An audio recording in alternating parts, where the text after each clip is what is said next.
Koger completing his warm-up tosses. We said the word all-star a lot, and that's because both of these teams had 6 all-stars in the West versus East clash on Saturday night in Harwich. Koger pitched a perfect inning in that all-star game.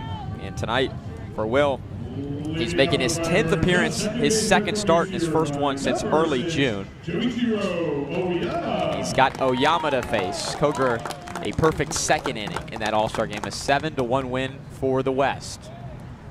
An interleague matchup tonight. Wareham in the cellar of the West looking to climb up, in Orleans below 500, 2nd place in the East. Will is working from the stretch, the tan glove set just above the belt. First pitch to Oyama. A fastball that just misses inside. A beautiful night here at Eldridge Park.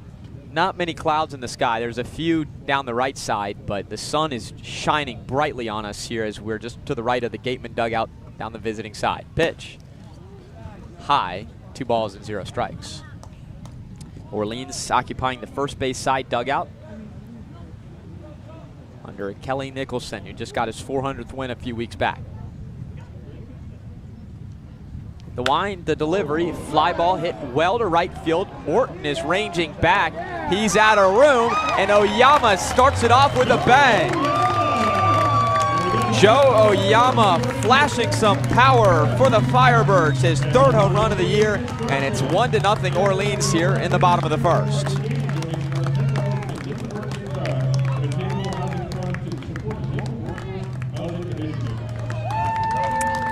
Oyama greeted by a flock of Firebirds outside of the dugout, crowding the 5'7" Okinawa, Japan native, who said when he came to the States a few years back he was 140 pounds. He's bulked up since then. He's up to 170 to add a little more juice to his game, and he showed it there. First pitch to Farrow from the left side. He swings and misses.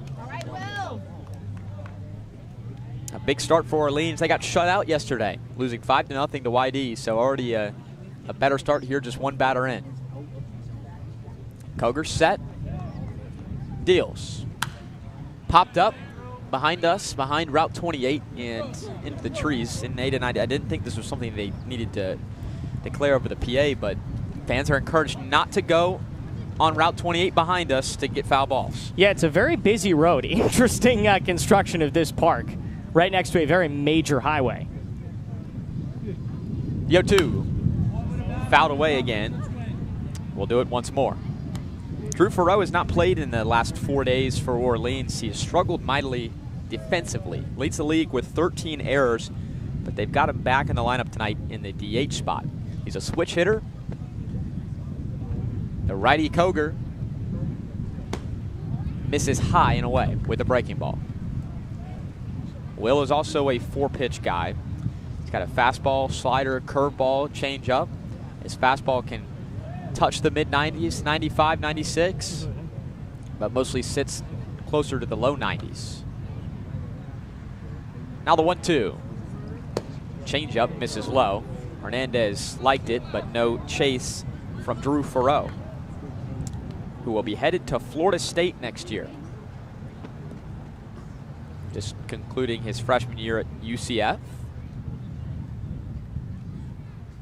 He's ready. And he shoots it foul once again over our heads past Route 28 and into the woods. So there is a 2-lane state highway that runs behind us. Cars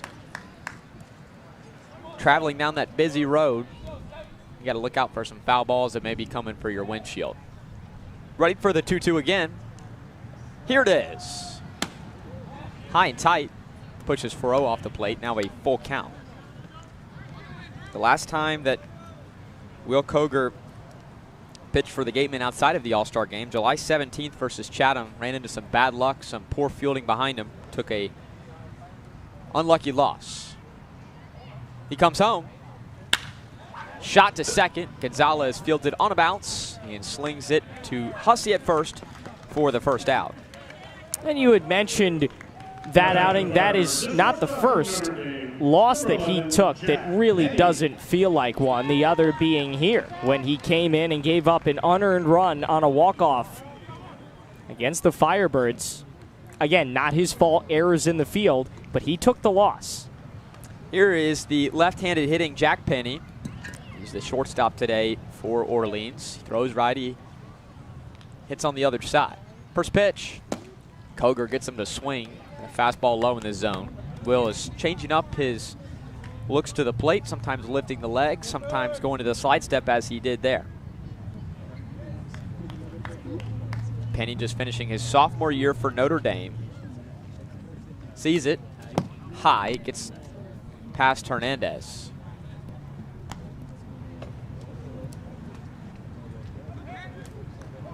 I'm actually going to say that Penny got a piece of it. He checked it and just got a slimmer of it. So now he's down 0-2 in the count. The Wakefield, Massachusetts native, just outside of Boston, not playing too far from here on the Cape. The pitch, just off the outside corner. Penny, the shortstop for Notre Dame this past year until he got hurt late in the year, has been playing third base for Orleans, but with the emergence of Brandon Stallman, another guy in this Orleans lineup, they want to move him to short and give him some action there. The pitch, change up low and away, count even at 2.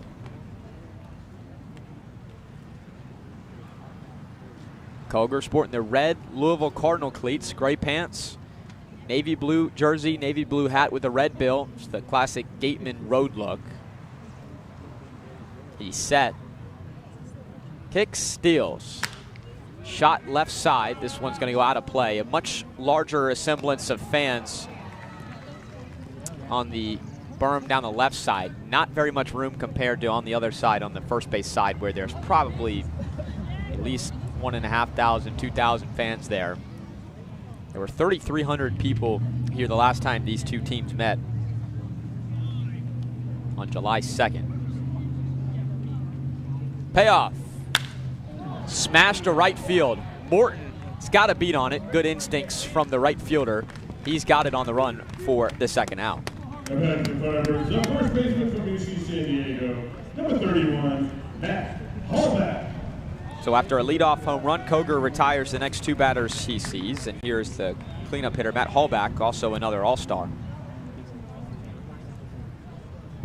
Hallback is starting in his 14th consecutive game today for Orleans. Kelly Nicholson, longtime manager, loves to put those guys out there often. First pitch to the righty. He takes a called strike.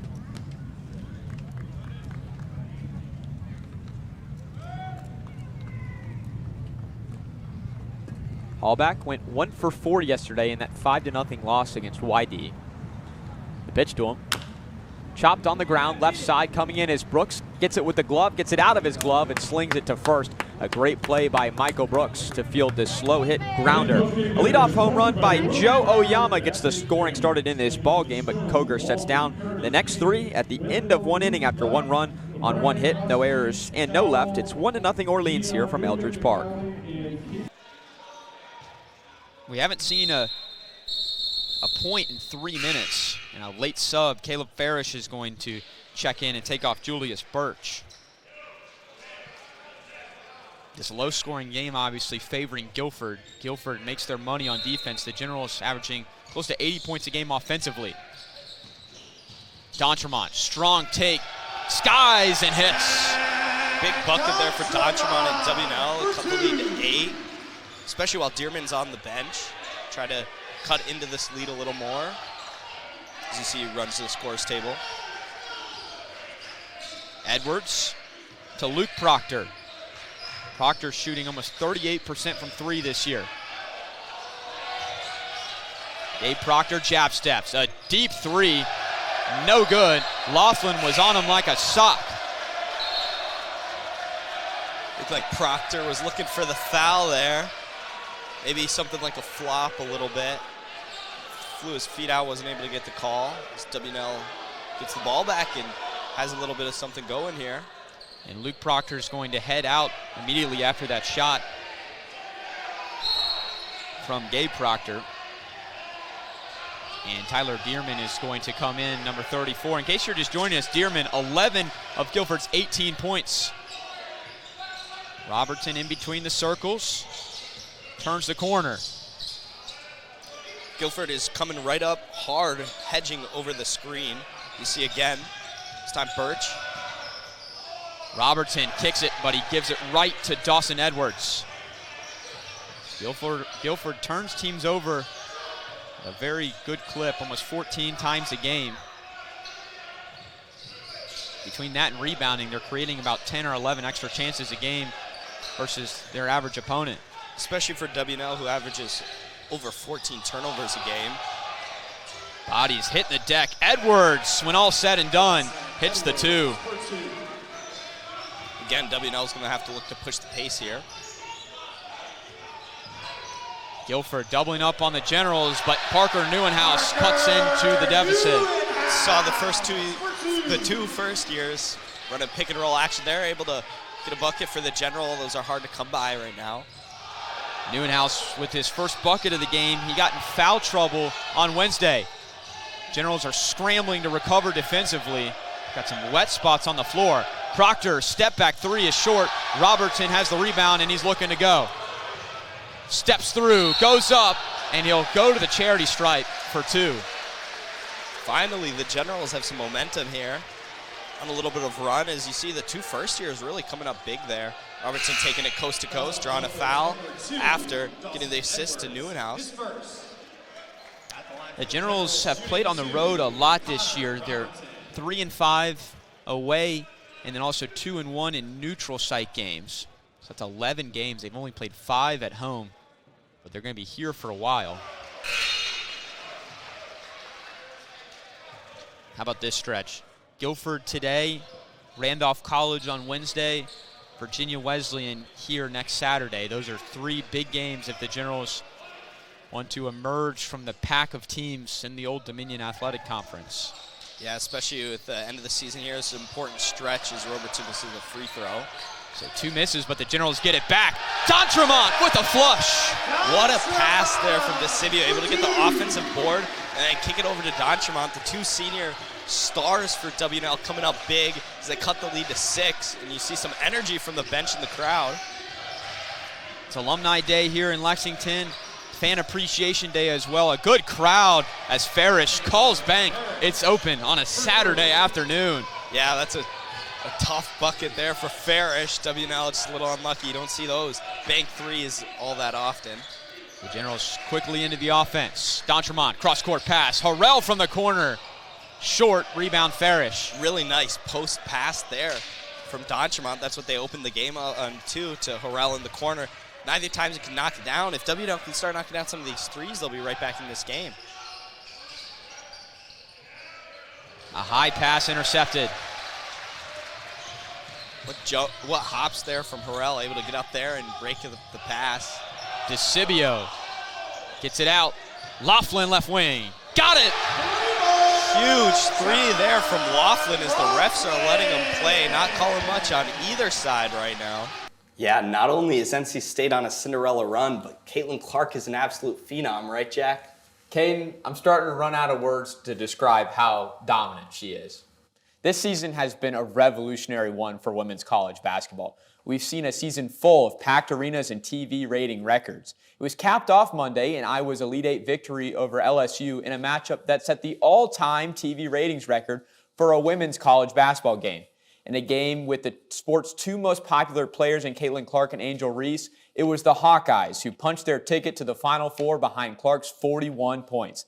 The only bad part about this game is that it wasn't the national championship, but we have a great Final Four weekend on tap starting tomorrow night. There are 2 schools who have both their women's and men's teams in the Final Four, NC State and UConn. This is the first time it's ever happened. And on the men's side, those 2 schools are dominating the storylines. NC State has been the darling of the tournament after being the latest double-digit seed to make it to the Final Four. UConn has been the team to beat this whole season and has quite frankly looked unstoppable at times. The Huskies arrived in Phoenix late last night at 3:15 in the morning after their flight was delayed because of mechanical issues, but they are now there trying to become the first team in 17 years to win back-to-back titles.